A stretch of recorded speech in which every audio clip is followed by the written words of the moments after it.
What do you mean? Did it leave? Did it leave? Yeah, well, yesterday was less humid. Oh, that's true. Maybe I only noticed it because I looked at the numbers, but by the numbers, it was less humid. You might be saying, Chris, you're crazy. I didn't notice the difference at all. Actually, yesterday evening, can we give the sky shot? We have our weather intern Lily here. Oh, and hi, you're Lils.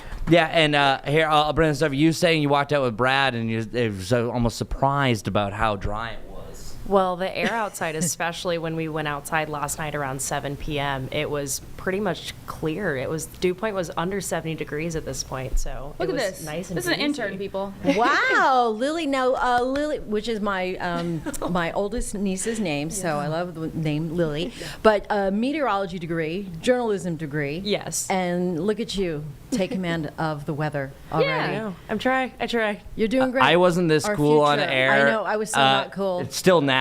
just look at me right now. Look at how composed she is, and I'm just all slinking. Now, Lily's done a great job, a lot of different graphics as well. But no, seriously, where Great I job. was in junior year, I'm not going to say live on air. So good All for right. you. But a perfect transition here is let's get out some of the best things about summer, such as popsicles, right? So here is our popsicle forecast. Here it is. bring it. Ooh. What would you rather have? The cherry, the lime, the orange, or the grape? Cherry. Cherry? Cherry. Did you say wine? Sure. Oh, Cherry Lime. pop. They See, make those, don't they? I think do. we just Cherry, came up with wine. something. Are we making wine popsicles? pops. Is that our side biz? Coming to a Should. farmer's Oh, market wait, near you. shoot. Yeah. All right, so our popsicle stick forecast, kind of switching up our headlines. Today we have a dry morning. It's happening right now. We got sunshine. It's gorgeous. And we have some afternoon storms. Tomorrow is my pick of the week. Bow, bow, bow, bow. It's going to get hotter through the weekends. And then next week we have that real feel around 100 to 105 degrees. Oh, summertime. You are surging. We're up to 79 degrees, but check out the background. It's absolutely gorgeous. I love this. We have Stunning. ooh. 75 around Hickory. As I mentioned, we're turning that moisture back up, which could be translated over to some storm fuel. I think we're dry through noon, but we see our signs of storms starting to bud, blossom right around 2 o'clock, to use some flower references with Lily next to me.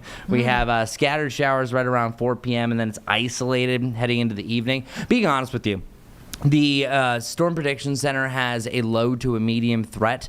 I don't really see this anything past our typical summertime pattern. The amount of times that we will have clusters of thunderstorms that can turn into severe thunderstorms, I think that's the typical. I'm not discounting the chance of wet microbursts and wind damage. I just don't see this as an exceptional widespread chance compared to what we would see on a typical summer day with this moisture and a trough that drives it all up. It's also going to be a breezy day regardless. We have wind gusts to about 25 miles per hour, winds out of the southwest, and because of the increase of cloud cover and the early arrival of those storm chances, I only have a high of 91. Yesterday, I'll be honest, this is always a transparent mode in here. Probably my biggest miss high temperature wise all spring.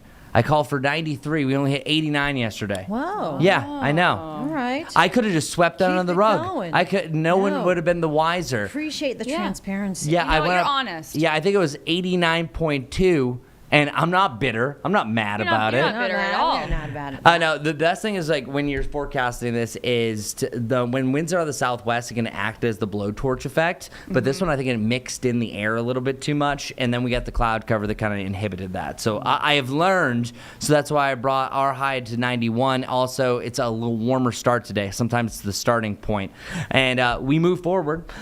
2 p.m. till 8 p.m. I think is our best chance for storms. If there's anything, it's going to be gusty winds. I think we see several of those special weather statements. Those are blue boxes that can form that look like a severe thunderstorm warning on a radar app. And there will be some severe thunderstorm warnings across the Carolinas. I just think that they're going to be a little more prevalent east and southeast of Charlotte. So 2 to 8 is where we're going to have storms in our area. Still, of course, some heavy rain. We could have rain rates up to 2 inches plus per hour. And then the usual gusty winds in general. And of course, you have the frequent lightning.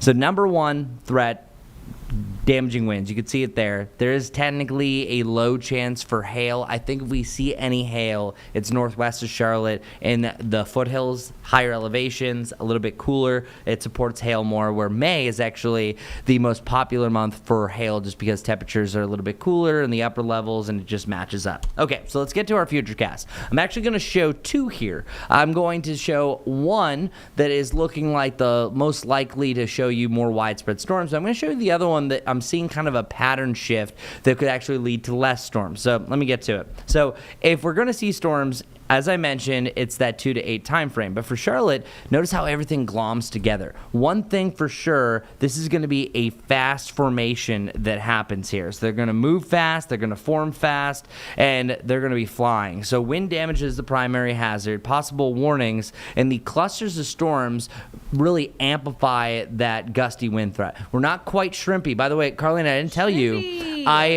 actually name dropped you.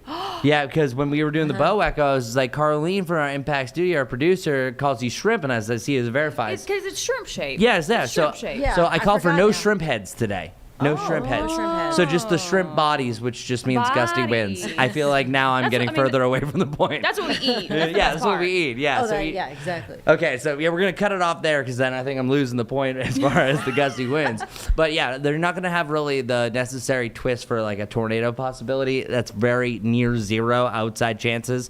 But we have a high moisture content that could lead to some localized flooding as well. And then the timing is also indicating that you will have a chance for a wet morning commute, especially southeast. So getting back to our future cast, for the timing, everything kind of globs together, as I mentioned, right around that 2 to 4 time frame. Then we start to see the energy really shift. Notice how you have a really nice line of storms, or mean line, however you want to look at it. Nice from the meteorological point of view. That's where I think you're going to see a big time, those really huge severe thunderstorm warnings. Raleigh does it all the time to cover a lot of counties, because that just shows that I think the line's probably moving at 45 to 50 miles per hour. And then by the end of the evening, we're storm free. And I think that you were looking at storm free status probably about 6 to 8 o'clock. But now, let's talk about the other scenario. Sometimes, whenever you have a cluster of storms, as you're seeing here, energy can be driven away. We see this all the time. The biggest bust that we see in any forecast here in the Carolinas is what will happen is down in South Carolina, they'll have all the energy. You'll have a mean line, you'll have the severe thunderstorms there, and it's like, well, what happened here? Well, oftentimes, there's only so much energy to go around. Whenever you have a storm system that is really taking charge, starting to drive over, starts to have that bow, it'll start to draw energy away. So there is a chance that this little bow that you're seeing down here that's moving due south, before it was looking like it was going to be more southeast. Southeast would keep the energy around. So if this moves due south, as this is kind of showing, that's going to show that you see more energy down in Georgia. Georgia sees this all the time. They take our storms away. Not mad about it. And then we see less coverage here. You're still going to see storms. They're just not as numerous. So our window is still there. 2 to 8. Just don't be surprised if you don't see a storm, because this scenario is kind of looking to be coming a little bit more like the fruition that could be a possibility. Still the darker clouds, just really depends. So I think you have more of a broken line in this scenario. Still, again, 2 to 4 around Charlotte, 2 to 8 across the entire area. How hot are we going to feel? I have 97 today for a peak, but there's a chance of getting to about that 100-degree point right around Lancaster and Chirac. But then now we talk about my pick of the week. This is the real feel tomorrow. Ooh. Okay. The real feel. 91. Okay. 91's never looked so good, right? Yeah. Yeah. And I have a high of 90.